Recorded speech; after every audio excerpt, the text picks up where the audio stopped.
Jordan trying to shake off Starks. Oh, what a move. LeBron James with no regard for human life. Final seconds. Bryant for the win. Iverson against Gill. The crowd on its feet. Allen for the win. Welcome to the Sneaker History Podcast. What is going on, everybody? Welcome back to another episode of the Sneaker History Podcast. It is your host, Mike, or I guess one of your four hosts, Mike. And you know what? Since I'm running the solo show, you guys know what it is. It is a Coffee Time Kicks episode. And today I got a good buddy of mine, Rick, also known as, I'll never get the name right when I say it. Say it for me. Everybody gets it right, so it's UninstructedVision. It looks like I don't know why I see it together. I just want to say something completely different, but now I look at it. But UninstructedVision, you guys, I know you've seen some of his great photography. The man knows his way around a camera with some sneakers, man. And Rick, man, welcome to the show, man. I appreciate you setting some time aside. Absolutely. Appreciate you having me. Yeah, man. Yeah. And a question I just started. You'll be the third person I've asked now. Since this is Coffee Time Kicks, I started asking people, when you go make a coffee run or a tea run, donut run, whatever it may be, what shoe are you putting on? What's the shoe you leaving the house with? So, believe it or not, today, I did take a picture of a pair of sneakers that I was wearing, but I wasn't going to wear them. I changed my mind. I'm in a pair of Crocs. I'm in a pair of Benberry Crocs, oral color. Dude, so funny enough, you're the second person in a row to tell me the exact same answer. The Lady Crocs are like, hey, you know what? I'm in, I'm out. Let's go get this.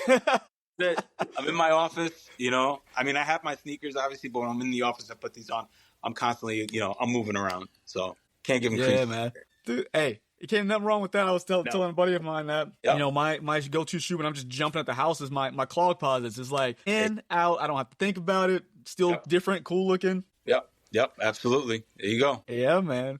Well, shoot, man, I got you here. I love your photography. I love what you're doing. I love the way you present your art. And how'd you start, man? When did you put together, love of sneakers, love of photography, and then boom, end product is what we're working with? So it's a long time coming. It's a culmination of about 13, 14 years. I started off using an iPhone. Instagram had just come into the scene, right?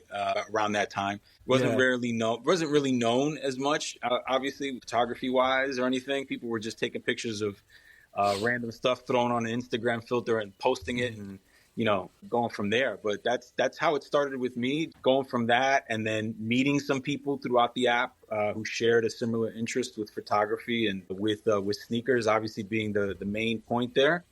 Yeah. At some point, I can't remember how it happened, but I met someone locally who was into sneakers, but was also doing some amateur work with his camera and kind of pointed me in that direction. Was like, look, if you really want this to take off, this is what you need to do. This is what you need to buy. This is how you need to shoot. And it was like this. It was this. I don't even know how to describe it, but it was just subjective as to what needed to happen in order to organically grow at the time. And it did. So here we are now. Yeah. What are you shooting with now? What camera are you using? So as of right now, I went mirrorless. I'm using a Canon R6. Okay. Preferred lenses of choice are I actually have the box because I just got one delivered not too long ago. It's nice. Sigma Art is the ones that I use. I don't use any zoom lenses. I use prime lenses, anywhere between 20 millimeter, 35 millimeter, and an 85 if you're really trying to get like up close. Like I'm like a macro shot. Yeah. So that's kind of been my go-to. I'm looking to upgrade again, but got some responsibilities.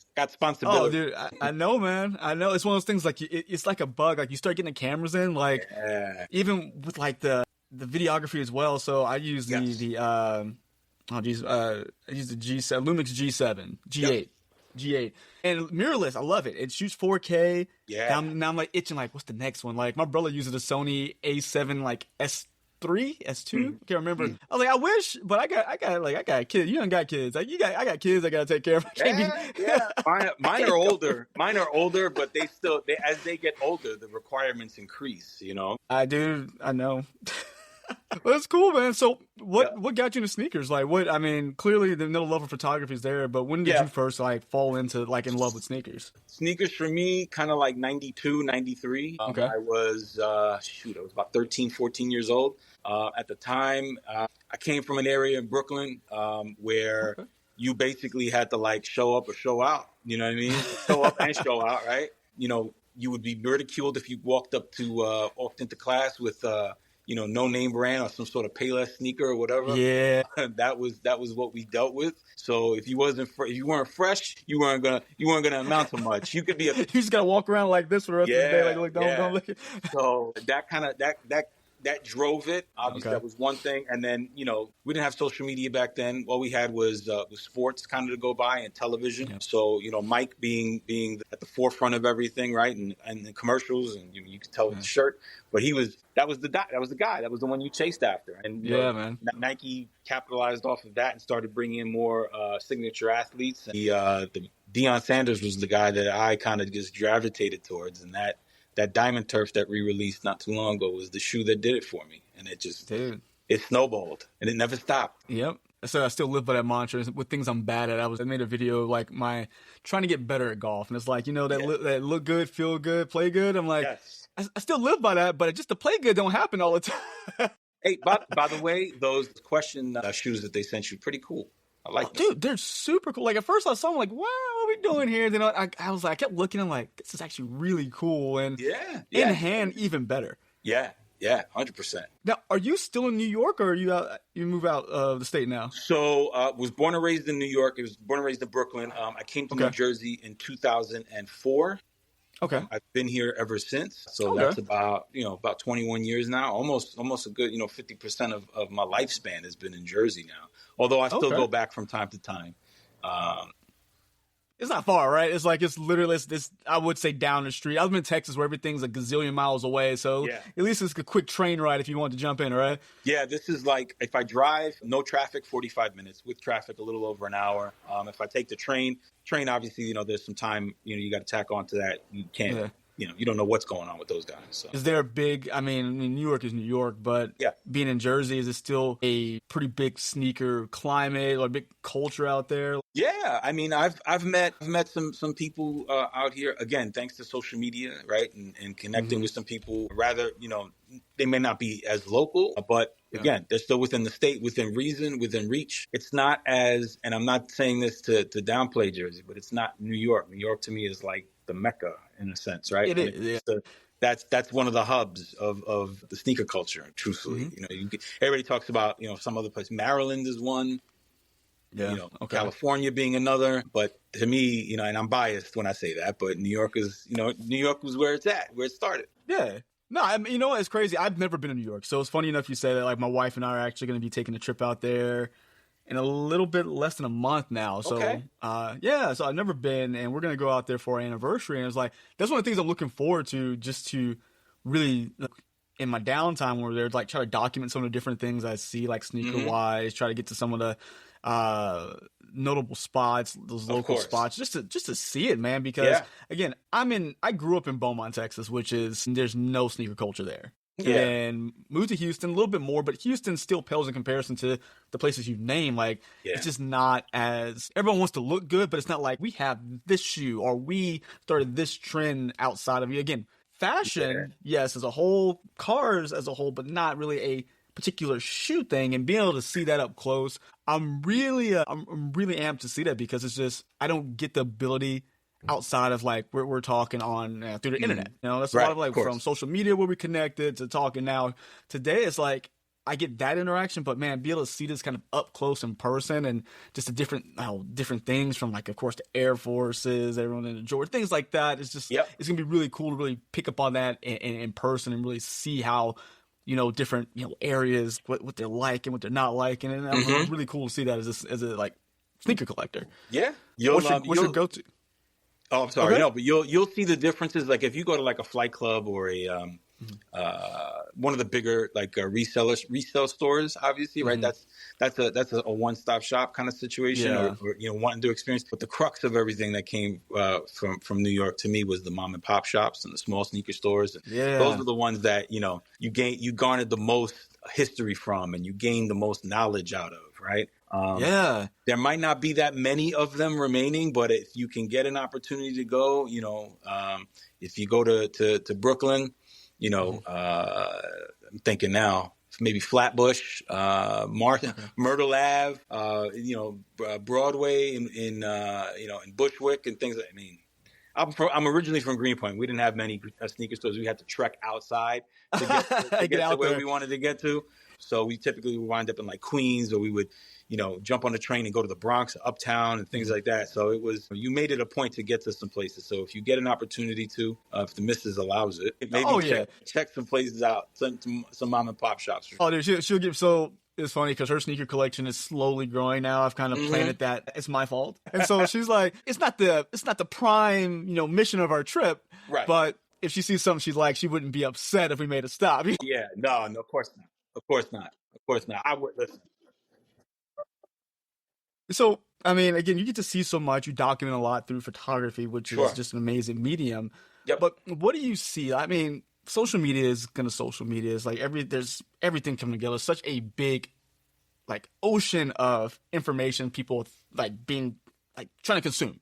How are you able to stay true to what you love and when it comes to your type of photography, but also be able to, because you have a really amazing following. You have a very solid following. How are you able to like gain the attention of people in such a broad space? It's funny enough, that following came from years of just Instagram being a certain way. Now it's kind of shifted to needing to be able to adhere to an algorithm, right? And do certain things. And, before it was just organic, right? People would use the hashtag and somebody found you and, they followed you. Or we would have this thing where we would shout people out on our pages and say, go give this person a shot. Before you knew it, you were getting like, you'd blow up in terms of follower count. Now it's a little bit different. Now you have to follow a certain regimen in order to get, garner the attention and have to be seen. So it's tough now.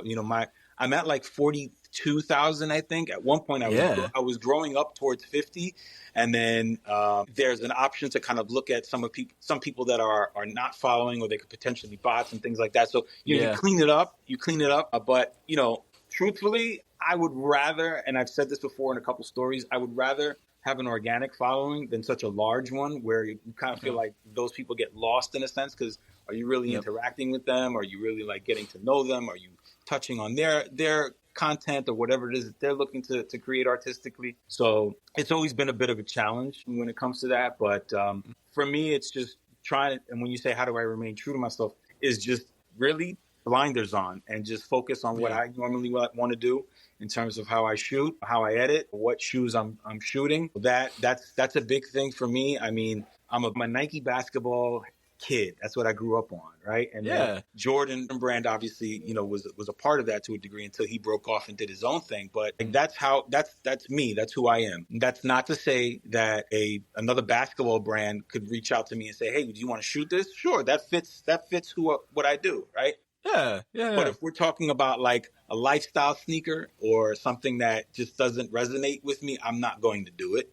You know what I mean? Have I received emails like that? 100%. I've gotten them, and I've had to respectfully turn them down because it just doesn't fit. The criteria doesn't fit me. It will never fit me. I tried it, I think maybe once or twice, and I just I could sense that it wasn't me, right? Like I was just doing it to do it, and there was no like love behind it, and that's genuinely how I kind of take what I do now, because I'm not getting paid for it. The stuff that you see that's on my feed is really just like me picking up my camera, having an itch, wanting to shoot something, post it, and hope people enjoy it. And that's pretty much how it's been for a few years now. And it'll continue to be that way until I get tired of it. And I doubt that's ever going to happen. Yeah, but that's how it should be, man. You should be able to go in and say, you know what, I just genuinely enjoy what I'm doing. Yep. And I think the hardest thing is to do what you said, is to respectfully decline an offer, because I think people are looking for attention. I'm not saying this in a bad way, but people are looking for that recognition from a brand to hopefully be able to partner with them. They're like, I'll do anything.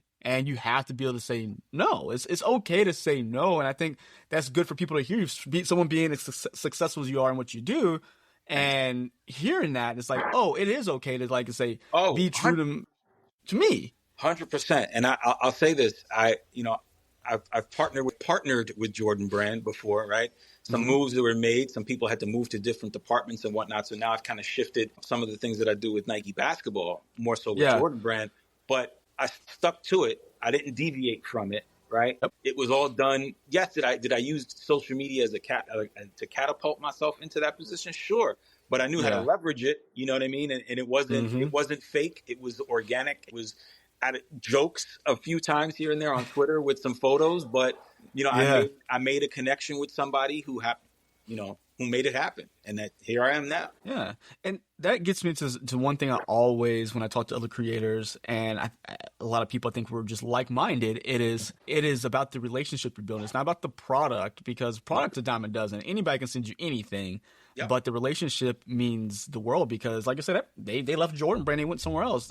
Having that relationship still be there means, hey, I still have a personal connection even outside of sneakers, and that's the hard thing, like, because people know when you're coming at them to just be, I know I found your name, I know you can get me sneakers, that just like, I just want something from you. People know the fake interactions a mile away, because they've been in the business for so long, and they know what's going to come at them. So having a genuine interaction and being your true self is like, that's worth more than any pair of shoes you're ever going to receive, I feel like. Guaranteed. And it was, again, that was the way that it was. And it wasn't for me seeking sneakers or wanting pairs or anything like that. It really was just wanting to get what I considered my art shown and connected in a way that I could marry the two. My love for basketball, my love for sneakers, my love for photography, and like just get it all together. And what comes of it, comes of it. What perks come with it. But at the end of the day, it was that love for what I genuinely did that garnered those things or got those things.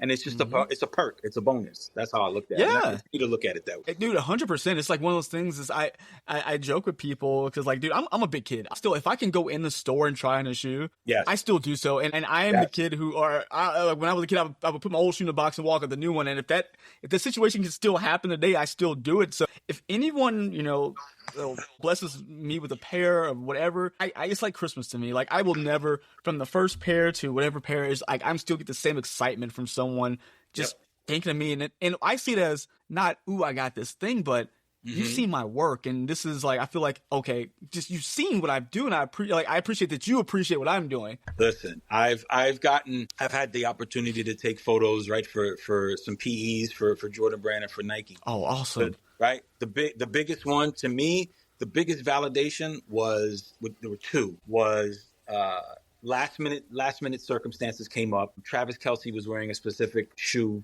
a specific cleat on a game, during a game, and they rushed it over to me. I get it. I ran to a football field, took photos of it. I'm like, oh, this looks great. I sent it to them.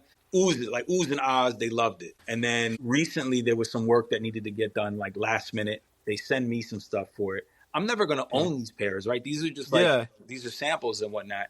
But the fact that they have enough faith in me to do that and to take those photos and to have such a quick turnaround. And then I get a text message from my guy, my connection there. And it's a video of Giannis Antetokounmpo sitting on the couch being shown or getting ready to be shown the shoe. And they're like, are you ready to see this? He's like, yeah, let's do it. And he puts it up on the screen and he starts singing and dancing. He's like, oh, this is great. So to me, that was like no check, no nothing could have equated to the feeling of seeing the athlete that's wearing that shoe, looking at my photos going, oh, this is great. I love it. Yes. Like that's what I do this for. I'm not blowing smoke. I'm not doing any of that. I'm telling you the God's honest truth. It's an amazing feeling when you have that validation. So seek that. Oh, my good. Yeah. It's like, if anyone, like, anytime someone asks me to be on their show or it's like, dude, thank you. Like, because I think we just do it for a chance to show that we can do it. And it's like, and that's such a great feeling because it's like, you, again, appreciate my skill enough to trust me with your medium or your platform to be a part of it. And it's just, that's worth more than, again, any product that can be sent out, because now I've proven myself to you. It's like, all right, cool. You believe in what I do. Let's this work. And I joke with people. I'm like, the best thing I could ever get is the opportunity to prove myself to somebody, like someone, hey, I want to tap you for this. And it's like, cool, what we need to do. And I feel like me and you in the same wavelength there. It's like, I just want to be able to show you what I can do. And that's it. That's all it really. Dude, it's great, man. This is one of the things. It's weird because I feel like a lot of people do understand it. I think there's a small minority of people in our, I just take sneakers because it's such a small niche that not we kind of are in our own little world of like media, and people who want to just jump in and have that microwave mentality, like, oh, I'm going to put this one thing out and I'm going to be famous. It's like, no, I mean, maybe get lucky, like at 0.1%. The wrong way to do it, man. The wrong way to do it. Funny enough, and I don't say this to belittle them or anything else like that. People that refer to themselves as content creators, I get it. That's that's their niche. I'm not saying that I am one, but I consider what I do as artistic. So I feel like I'm an artist to an extent, right? I'm an artist with my camera. I'm an artist with my lens. I will always look at it that way. And jokingly, sometimes I'll jump on like podcasts or whatever, and I go, #not an influencer. I am not an influencer. It just happens to be, you know what I mean? It just happens to be that brands or people that work for these brands or whatever the case may be happen to value what I do. And I get an opportunity to either get some stuff or shoot some stuff. It's not because I'm on, Instagram Live promoting something, or if I'm on, a reel promoting something, no, it's the medium that got me there, the art that got me there, 100% that got me there. Yeah. And I love that thought, because it's literally like, look, this is art to me. It's not just a means to get someone to look at me. Look at me. Like, cool, I want people to look at it, but regardless, no matter what, if Instagram didn't exist, if these platforms didn't exist, you were still going to do that. I'll find something. Yeah. You're going to get that art out there to the world. And that's a great way to look at it, because everything here is an art. Like, my end goal, I would love to, of course, work for a sneaker company on in the media side, the marketing side. 'Cause that's what I love to do. I love to talk about things. I love to break things down. And the end goal is like, man, I just want to, if I can just own a media company and help produce like new people and help them to grow. Yes. Sneakers or not, this is what I love to do. I love being able to get behind the camera, because it's a constant tweaking. It's a game of literally adjustments at all times to learn a new thing that comes out, a new camera or a new editing software. It is fun. It's a self-imposed challenge that comes out with this beautiful work. And I'm always chasing just a beautiful visual. Like, you look, I was telling Aaron Diaz. So front page. My man. Yeah, we actually just got on last night. I got him on a pod last night, and he was the only guy who did the Crocs, the exact same one. Like, back and forth here. It's like chasing. Like, I love watching like cars. I'm big into like cars and like racing, and so like if I watch like say a drift race in like a Japanese mountain, and they do it in like 4K, I'm chasing that visual. But for sneakers, if I can do that, I'm satisfied. Like, I'm happy. Yeah.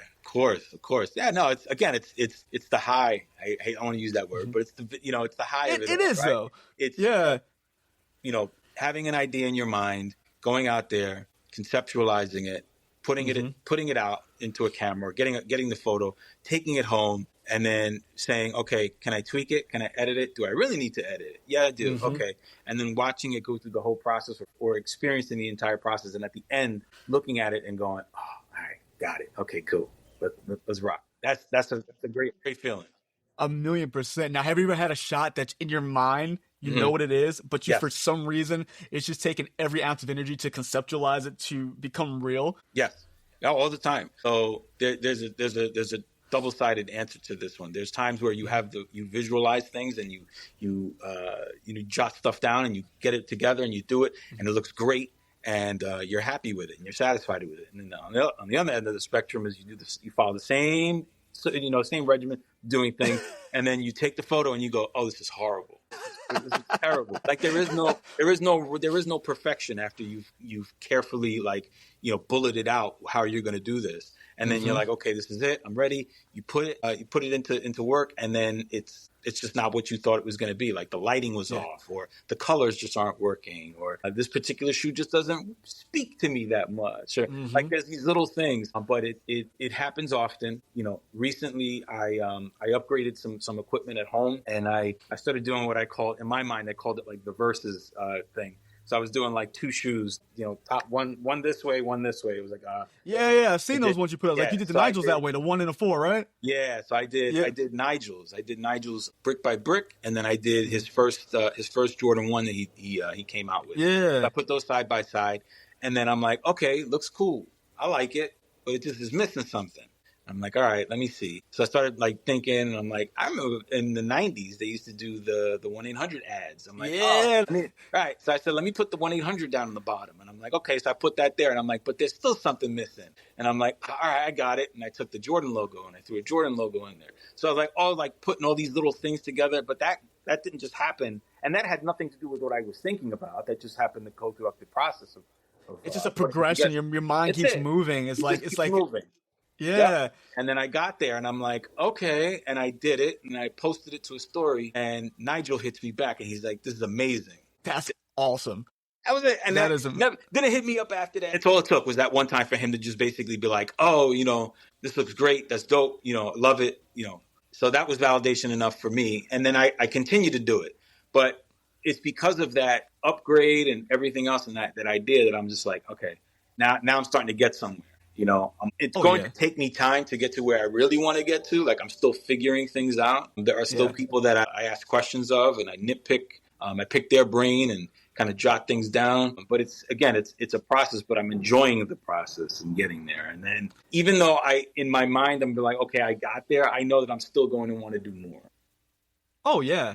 But that's what I love, constant collaboration and not collaboration like people, just hop on my video, That's not, first of all, I don't think that's the true meaning of collaboration. Nope. I think it's sharing ideas and being able to talk through things. Like you're saying, like, hey, I can hit up this person, like, hey, I'm trying to do this. What is the best way I can do this? That's true collaboration too.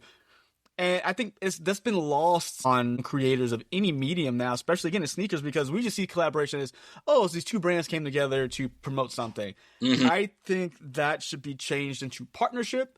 Yeah. Collaboration needs to stay as a way to connect because I think 2 or more people coming together to figure something out, that is a true collaboration. That's how you constantly doing that and not being a gatekeeper, because I think it happens sometimes. Instead of people wanting to help the next man up, they want to go ahead and, it's like, I don't want to share my knowledge. I'm like, but dude, sharing knowledge is the best thing because guess what? They know something you don't know, and then you're going to need something in return at some point, and you're like, what? I don't like breaking that kind of like connection or burning that bridge immediately. That's so silly to me. Reach one, teach one. That's exactly what I tell everybody all the time. Thank you. It's Thank you. You somebody reaches out to you. That to me is not only humbling, but that's validation as well, because it's like, you know what, this person's just starting out, or this person is trying to get to where they feel they want to be, or the level that they feel I'm at, they want to achieve that same thing. By all means, what am I going to say no for? You know what I mean? At the end of the day, that to me is better than just knowing everything, keeping it to myself, and excelling, obviously, but then that's really all it is. Like, no, you want somebody else to do what you do, and hell, do it better, because if anything, it's going to drive you to want to do better than that person just did. So 100%. And I it is okay to be competitive. I think again, people. Yes. I don't know if I'll be 36 this year, and I remember as a kid, like things were competitive. And not in the sense of like being disrespectful, but you always I always want to be better than the next person at whatever it would be, and I'm gonna work harder. Yeah. But everyone's in this like mindset that I deserve this immediately. Like, no, you got to work toward it. You have to work towards it. Find whatever fuels you to that. Like whether it be I want to be professional at this or I just want to have great art. Correct. You have to find something that truly you love about this process. Correct. To keep going. A lot of people, I think, get confused between competition and hating. You exactly. know what I mean? They're marrying. Hate. Like, stop. Yeah, they're marrying the two now at this point. It's like, okay, this person's doing more than I am. Oh, he sucks. He's this. He's that. No. Don't be a hater. You know what I mean? If anything, use that to drive you to want to do more, do better, and then seek that person out. Ask those questions, gain that knowledge, use that, leverage that, and I say the word use, I don't mean it in a negative way. I mean, like, use that, to get you something. learn something. Yeah, just use that as an opportunity to make you better. And if the person that you are asking this information for, or asking for them to kind of enlighten you to those things, if they're standoffish, then they weren't right for you to even have to reach out to begin with. Exactly. If they're open to giving you that information and speaking to you about those things, then they're a good-hearted individual, and their heart, quote unquote, is in the right place. Yep, I agree, man. I agree. Well, where do you find yourself getting inspiration? Me personally, I be in the most random places, and something like some idea dawns on me. I'm like, let me write that down. Yeah, it's just not in a position to film, but it's like, man, this is a great idea. Yeah. As far as inspiration goes, there are a bunch of photographers or sneaker photographers out there that do this type of stuff. Arab Lincoln, everybody knows Tyler Mansour, right? He's actually stepping out in front of the camera a little bit more now recently. He's been on Haas's podcast not too long ago, My First Kick Pod. Yeah, shout out to My Haas. First Sneaker Pod. You know, he's been on that. He's been in some articles recently, I think, with GQ. Jordan Kaiser is another big name. That is actually, I kind of consider Jordan the Obi-Wan to my Anakin. Hopefully I don't go to the dark side, but like don't go full Darth Vader now. Yeah. But that's the guy that's who I got the lighting from, that I'm changing things up from. That's the guy that I've been asking some things about, or asking some things on. And then, you know, there's different formats and different ways. And then, you know, Andy Sneak or AD Sneaks. Andy's a big guy. Yeah, he's big guy out in this thing we got going on. And he's actually down to earth cat. Again, don't let the followers fool you. You know, these people, we're all humans at the end of the day. But you know, if you come correct and you know, genuine about things, there's no reason for there to be there's no reason for there to not be any type of connection, right, or whatnot. Yeah. And then he doesn't really shoot anymore. His name is Peter Coyne. He's out from the UK. His Instagram is PETER, and then the last name is COYNE. Peter did a lot of on foot shots back in like the early 2020s, 2020, 2021, 2022. Okay. If you could find him. He still posts from time to time. He does some stuff out in the UK. I found him on YouTube because I was searching up sneaker photography, and he happened to come up, and the work that he did was like, wow. And that kind of like, you know, set me off on a different path and what I wanted to do. And it snowballed, and it just kept going. And if I look back at the stuff that I did in 2020, 2021 versus what I do now, it's leaps and bounds better now than it was then. But at that time, I thought it was great. But that was the guy that got me to think in this way. And now here I am now.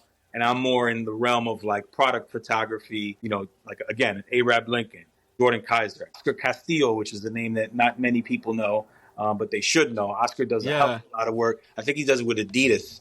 Not too long. He's been doing some work with Adidas. Dude, funny you say that. I just connected with Oscar on a couple days ago. Like I hadn't run into him, but I think AD had posted something about him. Yes. I was like, oh, have I not seen this guy's work? And like we connected there, and I was like, dude, I want to talk to this guy. He's done some amazing work with Adidas basketball and a few other things too. Shake JMJ, who has his own foundation with Adidas, that was a good friend of Jam Master Jay's. He does from Run DMC. He has a few shoes that he works with Adidas on, and Oscar took some shots of those, and man, like just killed it. From a purely artistic standpoint, like that shoe could have been horrible looking, but just the way he lit the setup and the shoe and everything up, phenomenal work.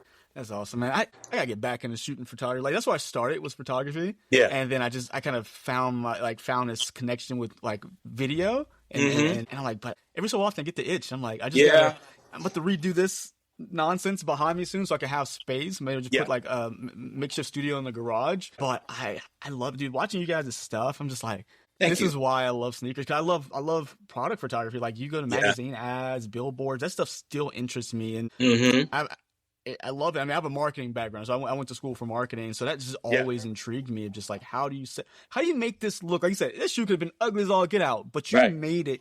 You made me have a connection with the way you put that together, that shot. So I've always enjoyed that art, and it's just a science to it as well. Just making it just perfect. It is. I have an advertising background. I wanted to go into advertising, and I actually wanted to be a comic book artist. That was my biggest thing growing up. So that was like my inspirations, if you look at a lot of the photos that I take, they're highly saturated photos. You know, the colors pop a lot. Yeah. I do tend to embellish some stuff when I shoot on foot shots, but I do that with a purpose. Like the comic book for me was like, that was the starting point. I stopped drawing, but then, you know, picked up the camera and then found ways to kind of implement that. So that's basically awesome. Where it came from. Yeah. And if you can see, like next to my kids' toys, there's a box of the comic book. So I'm right there with you, man. Like I'm a collector of too many things. I got you. Too many items, and comics are one of them. So, dude, I love that. I didn't know that. That's really cool. Yeah. And I think the photos you have, you're pinned, or your across the universe Spider-Man ones. Yeah, that you had. That is those 3 photos are the ones that gained me the most attention. And I don't know what it was. Maybe it was because I posted them around the time the movie was coming out, right? And I had got them like a week early prior to the Spider-Verse movie coming out. So it coincided pretty well, and they took off. Like they were like millions of people. I have like the views on them is ridiculous. But it was an opportunity for me to say, comic book, this is me, this is what I do, let's get it rocking. The love just connected immediately. Yeah, it was like passion for both, or for all 3 things just came together naturally. Yeah, I'm like, can we do a comic book sneaker like once a year? Like, do we have to wait for like a movie to come out? Or, dude, you know? I feel you on that. I have that pair. I didn't get the first pair, which was like one of my saddest like sneaker losses. But like, you know what? Yeah, I have that pair, and it's like, dude, I love that shoe. Like the way, and you have to understand. You have to watch the movie to understand what happened. Yes. You have to watch that one scene. You get it. And you're like, I see where it came from. Yeah, the sneakerheads they were killing the shoe when it first came out. Oh, it's no reason. You don't even understand the purpose of the reason why there's these. They call them Ditko dots, right? They're like Ditko dots, right? And I'm like, that's the reason why. And it was the blending of the universes within the sneaker and in that scene. Yep. And this is why it's this, and this is why it's that. So you have to kind of like explain it. But once people have that aha moment behind it, they're like, oh, it's dope. I love it. Yes. Okay. I'm glad I got mine before that aha moment happened, because I mean, I was not willing to pay what they were asking. Yeah. I had the first one. Unfortunately, I had to sell that pair, but. Yeah, the idea behind the upper with the Ditko dots and everything was pretty cool. I love it. The second one, and then Andy, I hate Andy because Andy's got the Prowler edition. Oh man, yeah, the utility pair. It's like that. So it's like it's like, come on, you know, can we get that? Are you guys gonna? Because again, now the third one is in production, so it's like, what are we gonna get? Are you guys gonna do a third shoe? And if you do, are you gonna officially launch a Prowler shoe, or are you gonna just do something completely different, or nothing at all? I mean, I'm hoping that they do, but yeah, man. I reached out to a couple people that had that shoe for sale, and I'm like, do you have it? No, we sold it. It's gone. It's been gone. I'm like, man, all right, maybe if they're listening to this, if anyone on that side is listening. I'm a 9.5, please. And I'm it's like you got 10 floating around, just send it my way. It's like you got 2 pairs floating, just help your boy out over here. And I'm Puerto Rican, so the connection with Miles Morales is like, dude, right there. It marries well. Yeah, dude, that's awesome, man. But yeah, man, that's great, man. So any projects that you're working on, you can tell us about, or anything? I did a few things. Again, the stuff that I do right now, it's the stuff that you're going to see like official release type stuff, like Nike, they have their own department for that, right? That handles that.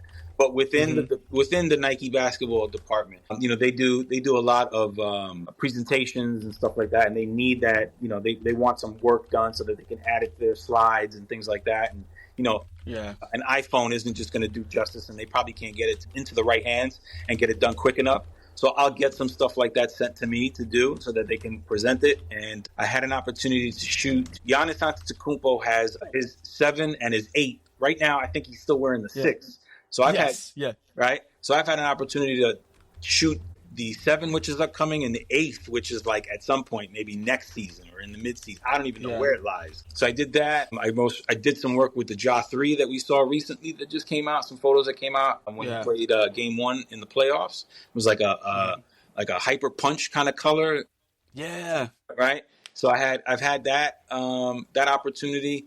And then Wale, turned around and threw those future GT future posits during. So I had a couple of those in my possession, different colorways that I had to shoot for some presentations. For a lot of people, it's an underwhelming shoe. It doesn't do a lot for them, and I get it, right? But for me, the idea that they're starting to head in that direction now, like they know that they need to like put the foot on the gas because Adidas is coming for them. But that shoe, I love that shoe. Was it the Hyperflight? Yeah, it's like a mesh between a hyperposit, a flight posit. It's just I can't like wait for that one to drop. Yeah, it's so like because I always wanted the Hyperflight when I was a kid. I never was able to get that pair. Yeah. And now I am like, once that drops, I am getting minimum 2 pairs. Like, so there's it's happening. Like you, Nike basketball is it, man. Yeah, I've had a couple colors to shoot. An all black color, which was crazy. We saw that I think during the probably during like the EYBL, which is the Elite Youth Basketball League that Nike does. We saw that. And we did see a 3M reflective GT Future or GT Posit. And then there are some gold colorways that are weird and iridescent. And obviously we saw what Wale was wearing. I didn't get my hands on those, but so it's always like not always, but it's like, hey, are you busy? You know, you got time? Can you do this? Can you do that? And I'm like, just send the box. Just like, stop asking if I got time. You know I got time. Come on, let's just send the box. So he knows who he is. Yeah, once he gets the thumbs up, he knows it's already next day aired in front of my building. My son is usually at the door grabbing it, and he's good. It's one of those things we were talking about, and being able to appreciate the shoe without having to own it. Like that's also like you were able to look at it, just touch, like, dude, I got this massive appreciation. But I don't have to own everything, and that shows like, hey, they're not giving me the shoe, but I still love it because I get to actually touch it, feel it, and make something with it. Oh, 100%. I had before the All-Star game that just passed this past season. Nike went all black, right? They did this like this all black aesthetic with everything. They wanted to take it back to like the 90s and stuff. I had the samples for that they needed shot. So I had like different iterations of like Kevin Durant's shoe, Devin Booker's, the job with the Swarovski crystals all over it. I think I had like 4 different iterations of that. And that wasn't the final one. But like the idea of being able to see all that is like, it's mind blowing, Yeah. Being able to own that for a little bit, and sometimes they're like, listen, I forgot I sent those to you. You do whatever you want to do with these. I didn't see it. And it manifests into other things and other connections that I've made throughout the course of this whole thing, and that's blossomed into some other relationships, which have been that's cool, pretty cool, to be quite honest. I've seen things also that like we see them on the blogs now, and it's like, oh, first look, no, I've seen. Oh, no. I'm just nobody. I'm just no one for you to even want to like question. Like I've been there, seen that, and I'm not. Trying to put myself out there. I can imagine you knowing these things and then like look at the first look, you're like, nah, that's fake. Nah, man. You understand what the cycle is like over with these brands? Like stuff is like 2 to 3 years out from concept. So like from sample to actual retail is like a year, almost 2 years. So I'm looking at stuff that you're not going to see until like 2026. So it's like, damn, all right, this is where we're headed? Cool, shut up. I didn't sign an NDA or anything, but, I grew up in the streets, stay quiet. Yeah, it's like, hey, look, I ain't gonna say nothing. Just keep on. Let me get them first looks, though. That's it. Just send it my way. I'll send you some photos. They'll be edited within 15, 20 minutes. And what am I doing with the pairs? Am I sending them back or do I keep them? Okay, great, thanks. It's like, I mean, look, come on, guys. You're not going to miss this pair. Nah, not at all. You didn't even put these in the box, right? Nope. Good. Dude, that's so cool, man. Just like I said, just being able to be a part of the process is just awesome. Putting your stamp on it, putting like whenever you see these things coming, you're like, hey, I shot that first. So it's really cool to be able to say that, Listen, Nick DePaula, yeah, who's on X, his first looks and everything else like that. It's amazing when I see like his stuff come out on Twitter and it's like my photos there.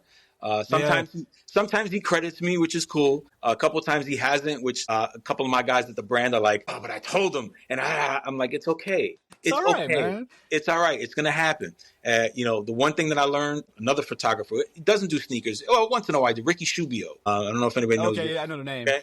Ricky said something to me, and I'm paraphrasing, but he was just like, the work speaks for itself. You know what I mean? Sometimes you don't need that tag. People know it's you. You know what I mean? They're going to know it's your work.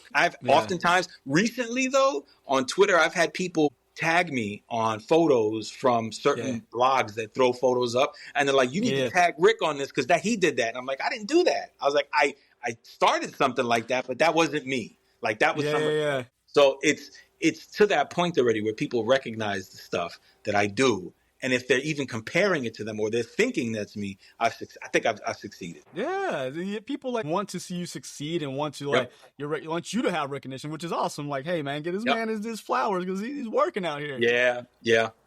Hey, that's so cool, man. That's so cool. Well, shoot, Yeah. man, I appreciate you coming on today.